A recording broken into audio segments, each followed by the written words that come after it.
气方面的变化，来带您看看接下来这一个礼拜当中呢，其实主要受到太平洋高压的影响呢，是先热再下雨的天气。白天的高温可以来到36度以上，但是礼拜五有点变化了，外围的水汽会来报道。主要这个外围讲的就是台风的外围环流水汽。目前它是一个热带性低气压，但是很快的明天它就会变成今年的下一个台风，叫做红霞台风。而至于双台有没有可能同时出现呢？目前看到再下一个台风最快要到下个礼拜才有机会看得到，所以这一周大家关注一下红霞就可以了。目前在台风消息的部分，中央气象署也发布了它的前世的预测路径。目前这个热带性低气压它还没有变成台风，距离我们大概1500公里的海面上，但是它行进的速度蛮快的。明天来到大概在距离我们1000公里左右，礼拜五距离大概就在300公里到500公里上下，所以礼拜五到礼拜六这2天都会是接下来的红霞台风距离我们比较近的时刻。这2天提醒大家小心一下降雨的状况。那么未来呢，我们来带您看看，目前包括了像是欧洲模式跟细级模式预测的方向跟路径，跟台湾的中央气象署预测路径也没有差太多。海上警报有机会发布，但是陆上警报呢要放假，这个机会是非常非常低的。那降雨的趋势赶快来告诉你了。明天受到太平洋高压影响，各地还是一个蛮热的天气，午后要小心午后降雨。礼拜五之后的天气状况是最不稳定的。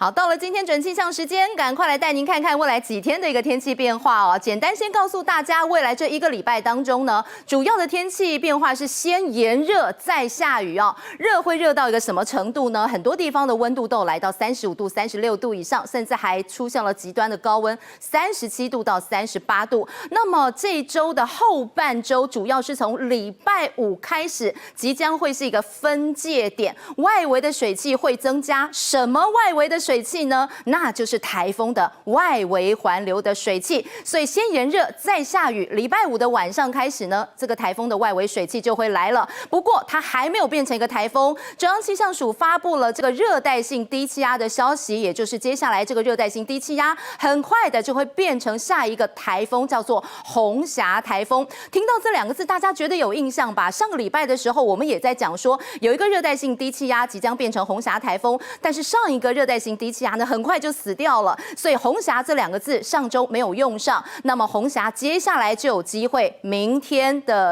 大概在下半天到入夜这段时间有机会发布台风消息。那今天你或许会看到一些新闻推播，告诉你说，会不会有双台2个台风形成？我们告诉你不用太过担心哦，因为虽然这个菲律宾的东方海面上有一些热带扰动在发展，但是主要还是以这个红霞台风为主。至于其他的扰动呢，有机会发展的话，最快也是要到下个礼拜的时间了，所以这周我们好好关注这个红霞台风的发展就可以了。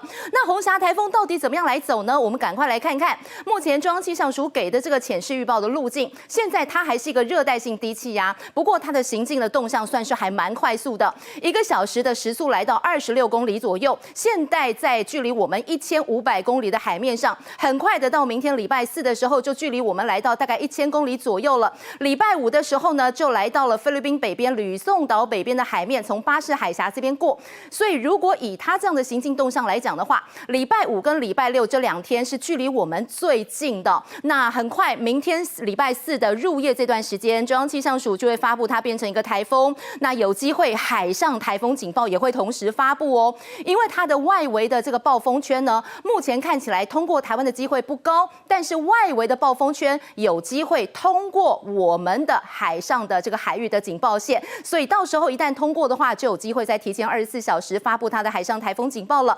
礼拜五过后呢，海面上的风浪变强，但是这个台风对台湾带来的水汽影响呢，到礼拜六这一天算是最明显的。那接下来带您看看目前的各大模式的细级模式预测。那很多人就会问说，每次看到台风来之前就会问哦，到底有没有机会放假呢？目前请大家先死了这一条心，别忘了我们刚刚讲到它的外围的暴风圈有机会是通过我们的南方的海域，并不是笼罩在我们的北部或是各地的上空哦。所以只要暴风圈没有笼罩，放台风假的机会基本上就是很低的。那目前我们以这个国际上面的模式来看看，欧洲的细级模式跟美国的细级模式，目前看起来都变化没有到太大，目前都是循着刚刚中央气象署预测这条路径来走的。所以礼拜五跟礼拜六这2天稍微注意一下这个水汽的发展。那这个水汽到底这个会对台湾造成什么样的影响呢？主要的状况我们也要带您来看看哦。我们目前看到卫星云图上面，准红霞台风距离我们就在1000多公里的海面上。等到它礼拜五、礼拜六从这个菲律宾的吕宋岛北边通过我们附近的时候，礼拜五的白天或许天气变化还没有这么明显，但是礼拜五的入夜晚上开始，这个雨势可能就会有一点一阵一阵的。礼拜六的全天后呢，北部地区、东半部地区、南台湾都要小心，这个雨量变得可能会是有一点多。所以这个台风还没有来袭之前呢，其实基本上都是受到太平洋高压影响比较好的一个天气形态。那么高温的状况来带您看看今天的温度预测、温度排行，在南部地区呢，还有花东地区出现了37度、36度以上的高温，基本上明天的温度还是很热的。我们接下来也来带您看看，除了高温要注意之外呢，目前户外地区还在发布大雨特报，因为午后的热对流目前发展的有一点旺盛哦。新竹呢，目前的这个1个小时的累积降雨量来到了30毫米左右，新北市有些地方山区在降雨了，北部地区也是又闷又热，这个天上的乌云哦，一片一片的。等一下下班的时候要特别留意一下。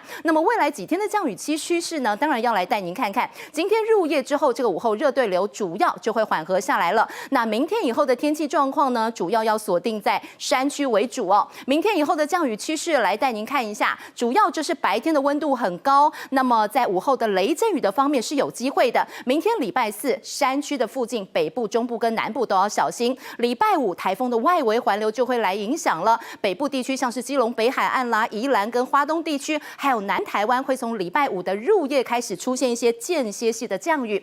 礼拜六外围环流的影响是算是比较明显的，所以目前要注意的是大雨跟豪雨可能会出现在花东地区，还有屏东，还有恒春半岛。那礼拜天以后，你看到这个水汽好像有一点多哦，南方的水汽上来，但是如果说真的要比礼拜六跟礼拜天哪一天的降雨的量会比较多呢？我们直接告诉你，礼拜六这一天的天气算是会比较不稳定一点点的。那赶快来看看明天的各地的天气预测。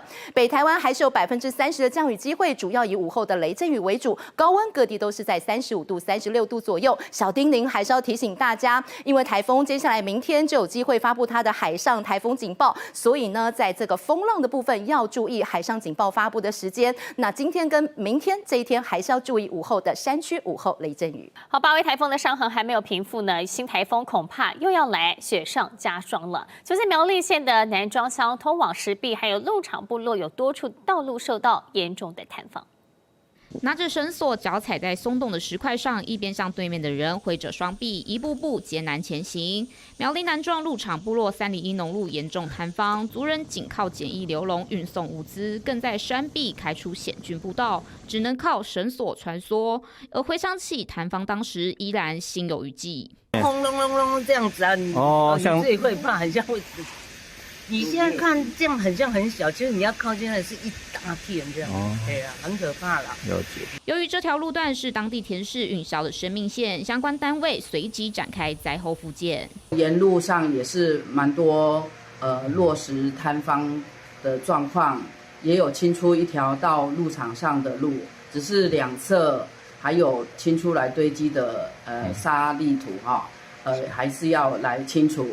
目前工程人员持续加速清除堆积的沙石。上一次8位台风伤痕还没平复，新台风恐怕又要来。对于苗栗山区民众来说，根本是雪上加霜。希望能早日恢复安全通行，让族人早日摆脱石器时代生活。在上周日，屏东恒春呢就发现有游客下海，差一点被浪卷走意外。那么当时岸边呢，其实已经有插红旗了，但是游客还是坚持要下水。那我们接下来探讨到，其实在岸边插的红旗数量其实实代表的意思大不同哦。我们首先来看到，如果插上的是一面红旗的话，代表是禁止游泳或者是踏浪浮潜。那如果是两面代表双旗的话，就是呢，现在已经浪高1.5公尺了。那么一旦插上去，代表说，那就是呢，禁止浮潜、岸潜跟船潜都是不行。三面的话，当然都是更严重啦。三面插上去就代表呢，禁止所有的海边活动。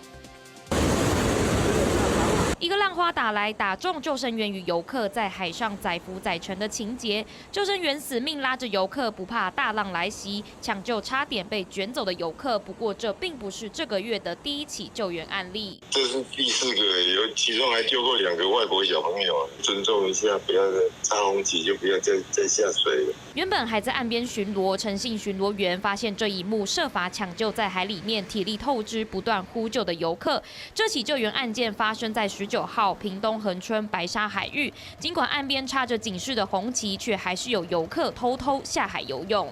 有些游客他来的时候，他没有注意到，就直接跳到水里面。这时候已经被离岸流拉走的时候，我们会请当地业者去配合，骑手用摩托车的方式比较快。就怕游客来到岸边想下水消暑，却没有注意到警示的标志。岸边的红旗就是必须遵守的指标。倘若岸边插了一面红旗，就代表岸流区警示，容易发生离岸流或是浪达到1公尺高，禁止游泳或踏浪戏水。两面红旗就代表浪高1.5公尺，泳池踏浪与浮潜等行为都不可以。一旦插上3面红旗，就代表禁止所有活动。截至上个礼拜，本处海边巡逻员在南湾、船湾石、白沙等海滩，已成功救溺11起的溺水事件。暑假到来，海边戏水得同步搭配岸边警示旗帜的提示，也少不了天气资讯。24号可能会有台风红霞生成，将通过台湾南方，外围环流水汽可能为恒春半岛带来降雨，游客务必小心安全。三立新闻朱俊杰屏东报道。